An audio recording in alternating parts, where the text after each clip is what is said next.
দর্শক, চট্টগ্রামের বোয়ালখালীর একটি ভবনে অগ্নিকাণ্ডের ঘটনা ঘটেছে, সেখান থেকে সরাসরি আপনাদের সাথে যুক্ত হয়েছি। এই মুহূর্তে ফায়ার সার্ভিসের 6টি ইউনিট আগুন নেভানোর কাজ করছে এবং বিকাল 4টা নাগাদ, আনুমানিক বিকাল 4টা নাগাদ অ্যাভালন ফ্যাশন লিমিটেড যে কারখানাটি আছে চট্টগ্রামের কালুরঘাটে, সেই কারখানাটিতে আগুন লাগে এবং আগুনের সূত্রপাত প্রাথমিকভাবে যেটা ধারণা করা হচ্ছে যে শর্ট সার্কিট থেকে, বৈদ্যুতিক শর্ট সার্কিট থেকে আগুন লাগতে পারে বা সূত্রপাত হতে পারে, এমনটা তারা ধারণা করছেন। এবং তারা কিন্তু যে আগুনের ঘটনা জানার পরপরই ফায়ার সার্ভিসের যারা সদস্যরা আছেন তারা এই জায়গায় এসেছেন এবং আগুন নিভাতে প্রচেষ্টা শুরু করেন। প্রথমে 3টি ইউনিট আসে, আগুনের তীব্রতা বাড়ায়, তারা পরে আরো 3টি ইউনিট যুক্ত হয়, মোট 6টা ইউনিট এখন পর্যন্ত কাজ করছে। ভবনের 4র্থ তলায় আগুনের যে লাগার ঘটনা সেটা ঘটে এবং সেই আগুনের যে ধ্বংসস্তূপ, আগুনে পুড়ে যাওয়া যে সকল বস্তু আছে সেগুলো নিশ্চয়ই আপনারা এখন পর্দায় দেখতে পাচ্ছেন। আমরা কয়েকজন প্রত্যক্ষদর্শীদের সাথে কথা বলার চেষ্টা করব, আসলে আগুনটা কিভাবে লেগেছে বা তারা কি দেখেছেন এটা জানার চেষ্টা করব। কয়েকজন প্রত্যক্ষদর্শীর সাথে চেষ্টা করবো একটু কথা বলার জন্য। শুনছিলাম যে হলো ফায়ার সার্ভিসের গাড়ি যখন ওইখান থেকে তাদের স্টেশন থেকে মুভ করতেছে, তখন আমরা দেখতে পেলাম যে আগুন লাগছে এবং স্থানীয় প্রশাসন থেকে, স্থানীয় জনগণ থেকে আমরা জিজ্ঞেস করলাম যে কোন জায়গায় আগুন লাগছে। আমরা কালুরঘাট যখন এমার্জেন্সি আসি, তখন আসার পরে 2টা ইউনিট ছিল, একটা ইউনিট পিছনে কাজ করছিল, একটা সামনে কাজ করছিল এবং তাদের সাথে আমরা জেনারেটর ফিটিং থেকে শুরু করে আমরা ট্রাফিক কন্ট্রোল থেকে এইগুলো করছিলাম। পরবর্তীতে যখন আমরা 4 তলায় উঠি, তখন দেখতেছি আমরা আগুনের তাপমাত্রা খুব বেশি ছিল, মানে ভয়াবহ ছিল। তখন আবার তাদের সাথে পানির লাইন টাইন লাগানোর পরে আমরা আগুন একটু কন্ট্রোল আনার চেষ্টা করি এবং আমরা যতটুকু শুনেছি তা হলো বৈদ্যুতিক সার্কিট থেকে, শর্ট সার্কিট থেকে আগুনটা লেগেছিল। আমরা যখন খালুঘাটের ব্রিজ এখানে আসি, দেখতেছি উপর তালা থেকে আপনার ধোঁয়া বের হচ্ছে। দেন আমরা এসে আগে ট্রাফিকটা কন্ট্রোল করে দেন ফায়ার সার্ভিসকে কল দিই। ফায়ার সার্ভিস আসার সাথে সাথে ওনাদের সাথে আমরা কাজ শুরু করি। এখানে এ পর্যন্ত কোনো হতাহতের ঘটনা আমরা জানতে পারি না, তবে অগ্নি নির্বাপক কর্মী কিছু অসুস্থ হয়েছিল, তাদেরকে আমরা পানি সহ যাবতীয় ফার্স্ট এড দিয়ে তাদেরকে আমরা সাহায্য করেছিলাম। ভিতরে কি, গার্মেন্টস এর ভিতরে কি কোনো কর্মী ছিল? যতটুকু আমরা খবর পাইছি ততক্ষণ পর্যন্ত ছিল না, প্লাস এই স্কাউটের বাইরে ছিল। তখন যখন আমরা বিএনসি এর স্কোয়াড আছেন তখন ছিল, ওনাদেরকে বের ছিল, তখন বের হয়ে গেছে, তখন সবাইকে বের করছে যখন আগুন শুরুতে লাগছিল আর কি, তখন বেরিয়ে গেছিল। এর পরবর্তীতে আর কোনো হতাহত আমরা দেখিনি। এই যে কারখানাটিতে আগুন লেগেছে, এটি আমরা যতটুকু দূর থেকে দেখে বুঝতে পারছি কাপড় জাতীয় বেশ কিছু পদার্থ এখানে দেখতে পাচ্ছি, যেগুলো হাইলি ফ্লেমেবল, দাহ্য পদার্থ বলা চলে। এবং সেই কারণেই আগুনটা এই যে 4র্থ তলা সেখান থেকে একেবারে চারিদিকে ছড়িয়ে পড়ে। 2য় এবং 3য় তলায় ফায়ার সার্ভিসের যারা কর্মীরা ছিলেন তাদের তৎপরতার কারণে আগুনটা সেভাবে ছড়ায়নি। তবে প্রথম দিকে যেভাবে আগুন লেগেছিল, প্রত্যক্ষদর্শীরা যেটা জানালেন যে প্রথম দিকে যে আগুনটা লেগেছে সেই আগুনের তীব্রতা দেখে তারা অনেকটাই আতঙ্কিত হয়ে পড়েছিলেন। আশপাশে পুরো এলাকা জুড়ে এক প্রকার ভয় ভীতি এবং আতঙ্ক ছড়িয়ে পড়েছিল। এবং ফায়ার সার্ভিসের কর্মীদের সাথে কথা বলেছি আমরা, তারা বলেছেন যে এখন শঙ্কার কিছু নেই, সবকিছু নিয়ন্ত্রণেই আছে এবং যারা কাজ করছিলেন তারা, ফায়ার সার্ভিসের কয়েকজন কর্মী কিছুটা সেই জায়গায় ধোঁয়ার কারণে অসুস্থতে পড়লো, পরে তারা তাদের যে ফায়ার ইকুইপমেন্ট আছে সেগুলো পরে তারা যান এবং তারপর সেই জায়গা থেকে তারা তাদের যে আগুন নিভানোর তৎপরতা সেটা শুরু করেন। এখন পর্যন্ত আমরা দেখতে পাচ্ছি ধোঁয়ার অস্তিত্ব দেখা যাচ্ছে। বেশ কিছু কাপড়ের আমরা এই জায়গায় জমাট বস্তা দেখতে পাচ্ছি, কাগজ দেখতে পাচ্ছি, বেশ কিছু কার্টুন দেখতে পাচ্ছি, যেগুলো আগুন লাগলে কিন্তু হাইলি ফ্লেমেবল বলা চলে, একেবারে দাহ্য পদার্থ। এবং পুরো ভবনের যে কাঁচগুলো আছে সেগুলো একেবারে কিন্তু ভেঙে গেছে এবং অ্যালুমিনিয়ামের যে পাইপগুলো আছে সেই অ্যালুমিনিয়াম পাইপগুলো একেবারে দেখতে পাচ্ছি বেঁকে গেছে। চারিদিকে কালো ধোঁয়ায় আচ্ছাদিত ছিল, এটা অনেকটাই বোঝা যায় দেওয়ালের অংশ দেখে বা যে ক্ষত চিহ্ন আছে সেগুলো দেখে অনেকটা আঁচ করা যাচ্ছে আগুনটা কতটা তীব্র ছিল। বৈদ্যুতিক শর্ট সার্কিট থেকে আগুনটা লেগেছে এমনটাই বেশ কয়েকজন প্রত্যক্ষদর্শী বলছেন এবং তারা বলছে এটা তারা ধারণা করছেন এমনটা হতে পারে। তবে নিশ্চিতভাবে ফায়ার সার্ভিস এখন পর্যন্ত আমাদেরকে জানায়নি আগুনটা কিভাবে লেগেছে বা তারা এখনো জানতে পারেনি। কি পরিমাণ ক্ষয়ক্ষতি হয়েছে সেটা নিরূপণ করা এখন পর্যন্ত সম্ভব হয়নি। এক্ষেত্রে তাদের কিছুটা সময় লাগবে আসলে কি পরিমাণ ক্ষয়ক্ষতি হয়েছে সেটা বের করতে বা তা নিরূপণ করতে। তো আমরা এখন পর্যন্ত যতটুকু দেখতে পাচ্ছি, আমরা 4র্থ তলায় আছি ভবনটির। এই ভবনের 4র্থ তলায় আগুনের ঘটনা এবং সেটা ফায়ার সার্ভিসের কর্মীরা এখনো আছেন ভিতরে। কিছুক্ষণ আগে ঊর্ধ্বতন কর্মকর্তারা গেছেন, তারা একেবারে চেক করে দেখছেন আসলে ভিতরে এখন পর্যন্ত দুশ্চিন্তার বা আগুন ছড়াতে পারে এমন কোনো সুযোগ আছে কিনা সেটা তারা নিরীক্ষণের জন্য পুনরায় প্রবেশ করেছেন। এবং আমরা বলতে পারি এই ক্ষেত্রে যে যেহেতু তারা আমাদেরকে বলেছেন যে আগুন প্রায় নিয়ন্ত্রণে তাদের কাছে, সেক্ষেত্রে তারা এই জায়গায় দুশ্চিন্তার কিছু দেখছেন না এখন পর্যন্ত। আমরা ফায়ার সার্ভিসের একজন এই জায়গায় কর্মকর্তা আছে, আমি চেষ্টা করব তাদের সাথে কথা বলার জন্য বা এই ঘটনা সম্পর্কে তাদের যেটা বক্তব্য সেটা জানানোর চেষ্টা করব।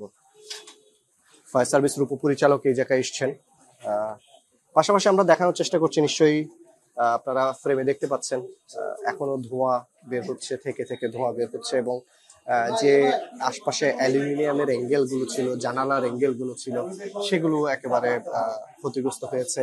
অনেক জায়গায় আমরা দেখছি সিমেন্টের যে পলিস্টার আছে দেওয়ালে সেগুলো খসে খসে পড়েছে, একেবারে ভবনের উপরের ছাদের পলিস্টার এবং দেওয়ালের যে পলিস্টার গুলো আছে সেগুলো একেবারে খসে পড়েছে এমনটা দেখতে পাচ্ছি।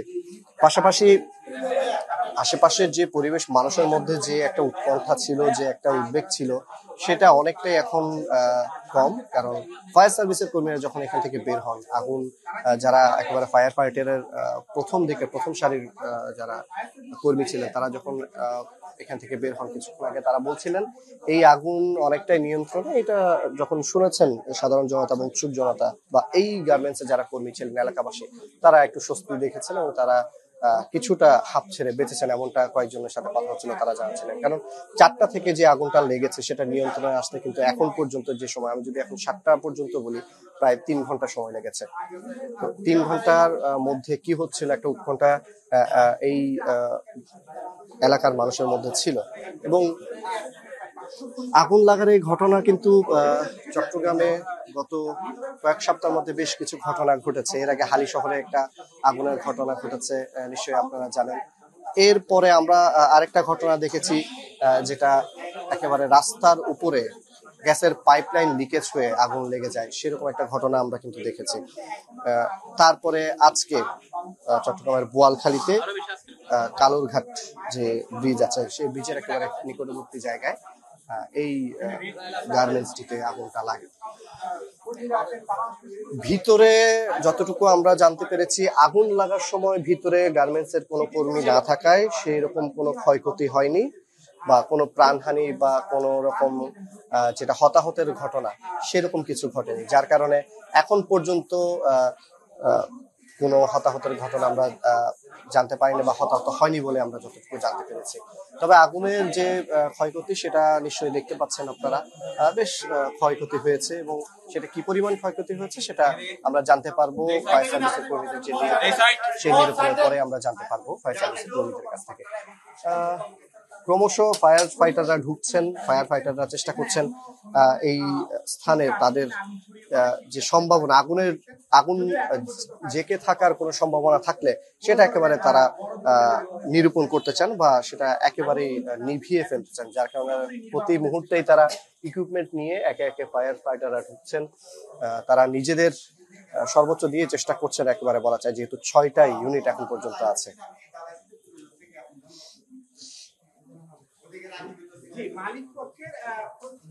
এখন পর্যন্ত এই ভবনের বা এই গার্মেন্টস এর মালিক পক্ষের কারোর সাথে আমাদের কথা হয়নি বা আমরা এখন পর্যন্ত দেখিনি। তাদের কাছে আমরা জানতে পারিনি তাদের দিক থেকে কোনো বক্তব্য আছে কিনা বা তারা আসলে এই বিষয়টা কি বলতে চান, সেটা আমরা তারা না থাকা বা তাদের কেউ না থাকে আমরা জানতে পারিনি। তবে যারা উৎসুক জনতা আছেন তারা বলছেন এই জায়গায় যে তারা যেহেতু কাজ করেন বা অনেকেই এই আশেপাশে থাকেন, আগুনের প্রথম যে ঘটনা, আগুনটা লাগার প্রথম যে স্পার্ক, সেটা দেখে তারা অনেকটা প্রথম আতঙ্কিত হয়ে গিয়েছিলেন।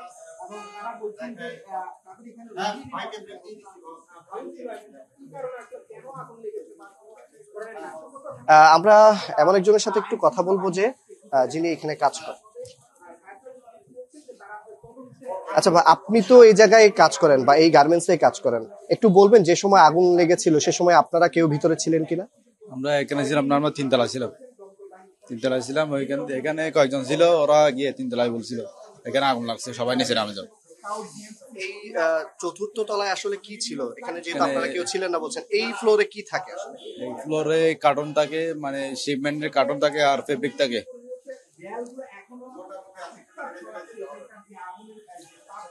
আমি আরেকজন এখানে কর্মরত এমন আরেকজনের সাথে একটু কথা বলার চেষ্টা করবো। একটু বলবেন যে এই ফ্লোরটাতে, যেই ফ্লোরটাতে আমরা আছি চতুর্থ তলায়, এই ফ্লোরে আপনারা আগুন লাগার ঘটনাটা কিভাবে জানতে পারলেন, বা আপনাদের সে সময়টার আতঙ্ক বলুন বা আপনাদের উদ্বেগটা কেমন ছিল?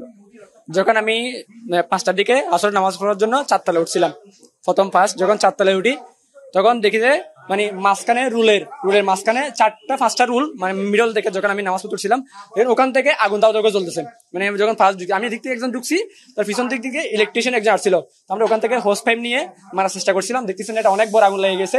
তার সাথে সাথে ওখান থেকে মানে ফায়ার সার্ভিসে কল দিছিলাম, কল দিয়ে ওখান থেকে নামি তৃতীয় তলায় এসে ওখানে ওয়ার্কার গুলো সবাই তাড়াহুড়া করে ওখান থেকে বের করে দিছি। কারণ এটা যখন আমি নিজের চোখে দেখছিলাম, যখন এটা অনেক বড় আগুন, এটা কন্ট্রোল করা যাবে না, যার কারণে আমি তাড়াতাড়ি নিচে নামিয়ে এসে সবাইকে এখানে বের করে দিচ্ছি। এখানে সবাইকে ফ্লোর থেকে, মানে নিচ থেকে, কারণ গার্মেন্টস থেকে সবাইকে গেট দিয়ে আস্তে আস্তে সবাইকে বের করে দিচ্ছে।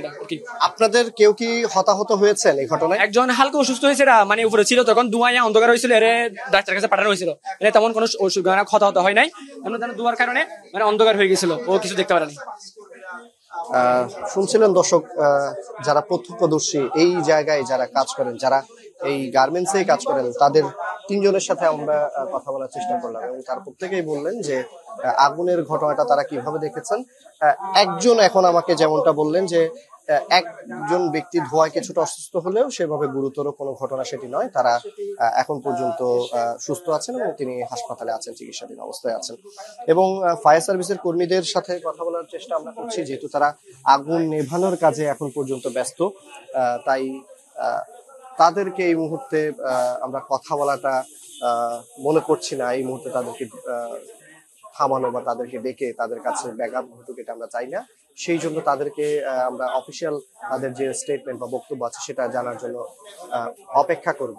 এবং আমরা চেষ্টা করছি এই যে অগ্নিকাণ্ড, সেই অগ্নিকাণ্ডে তাদের যে কর্মকাণ্ড আছে, যা ফায়ার সার্ভিস যেভাবে চেষ্টা করছে সেটা আপনার সামনে তুলে ধরার। এখন পর্যন্ত যদিও বা সংখ্যার কিছু নেই, তাই আমরা এখন পর্যন্ত বলতে পারি যে অগ্নিকাণ্ডের ঘটনাটা আজকে ঘটেছে এবং সেই ঘটনাতে হতাহতের ঘটনা সর্বশেষ যে তথ্যটা আমি পেয়েছি, একজন কিছুটা ধোয়ার কারণে অস্বস্তি বোধ করেছেন, তাকে নিয়ে যাওয়া হয়েছে যে পার্শ্ববর্তী হাসপাতাল আছে সেখানে। এবং এছাড়া যে কার্টুন এবং যে জুট বা বস্তা যেগুলো ছিল, কাপড় ছিল, সেগুলোর কিছুটা ক্ষয়ক্ষতি হয়েছে। এছাড়া মানুষের কোনো ক্ষয়ক্ষতি হয়নি। পাশাপাশি চতুর্থ তলায় আগুনটা লাগে, 3 ঘন্টা প্রচেষ্টার পর আগুন নিয়ন্ত্রণে এসে গেছে।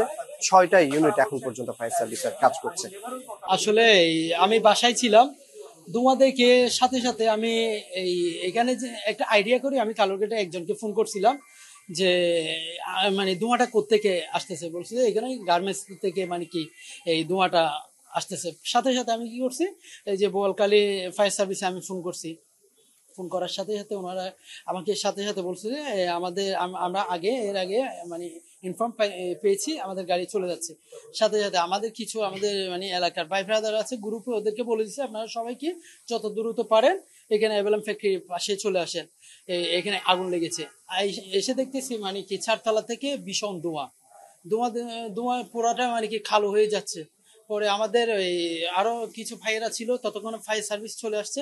ফায়ার সার্ভিস এক পাশে 2টা টিম ছিল, একটা সামনের সাইডে আর একটা পিছনের সাইডে। ওরা মোটামুটি আগুন নিয়ন্ত্রণে আনার চেষ্টা করতেছিল। আমাদের কিছু এলাকার ভাই ব্রাদাররা আরো বাইরে থেকে কিছু লোকজন ছিল রাস্তার ঘাটে, 2 পাশে যাতে গাড়ি চলাচল বিঘ্ন না গাড়ি চলাচল যাতে বিঘ্ন না হয়, রাস্তা ক্লিয়ার ছিল। এরপর আমরা কি করছি, কয়েকজন ভাই ব্রাদার, তারপরে এখানে মালিক পক্ষের কিছু লোকজন ছিল, তাদেরকে নিয়ে উপরে উঠলাম।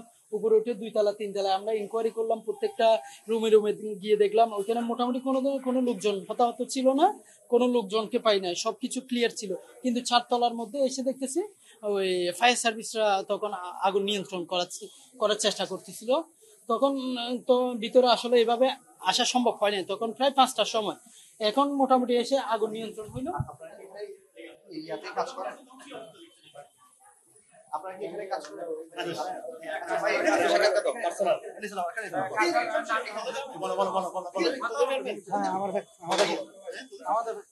এখানে ফেব্রিক ছিল, আমাদের শিপম্যানের কার্টুন ছিল, আগামীকাল শিপম্যান ছিল, ওখানে 3000 কার্টুন ছিল। 3000 কার্টুন। এখানে পোশাক কত ছিল? হ্যাঁ, পোশাক, রেডিমেড পোশাক ছিল। এই যে কত টাকার ক্ষতি হয়েছে আসলে? 15 কোটি টাকার মতো ক্ষতি হবে। কি জানতে পেরেছেন আপনারা? আগুনটা কিভাবে লাগছে, কেন? এখানে এখনো সঠিক তথ্য আমরা জানতে পারিনি। আপনি কি শুনে এসেছেন? আমি আগুন দেখে চলে আসছি, কিন্তু চেষ্টা করছি, আমাদের ছেলেগুলো বের করার জন্য চেষ্টা করছিলাম। এখানে ক্যান্টিন প্লাস কার্টুন স্টোরের কার্টুন ছিল, ফেব্রিক ছিল, আমাদের ফেব্রিক গোডানে প্রচুর ফেব্রিক আছে, প্রচুর কাজ চলছিল, যার ফলে এখানে ফেব্রিক রাখা হয়েছিল। এটা কি ধরনের মানে প্রতিষ্ঠান, কি কি বানায় এখানে? এর জ্যাকেট, নিট, ডেনিম সব। আমাদের প্রচুর পরিমাণে ফেব্রিক এবং আমাদের রেডিমেড গার্মেন্টস ক্ষতি হয়েছে অনেক। আপনাদের তো নিরাপত্তা ব্যবস্থা ছিল, তারপরে আগুনটা কিভাবে লাগলো? আগুনটা আসলে এখানে তো কম থাকে তো ওই জন্য কেউ দেখতে পারে নাই। এখানে আসলে গোডাউন, এখানে আমাদের কাজ হয় 3 তলায়, 2 তলাতে। এখানে তেমন কাজ হয় না, এখানে আমাদের স্টোর রুম হিসেবে আমরা ব্যবহার করি, ওই জন্য এখানে কেউ তাড়াতাড়ি দেখতে পারে নাই। যখন দেখতে পারে তখন সবাই চেষ্টা করছে, কিন্তু আমাদের আগুন আমাদের নিয়ন্ত্রণের বাইরে ছিল।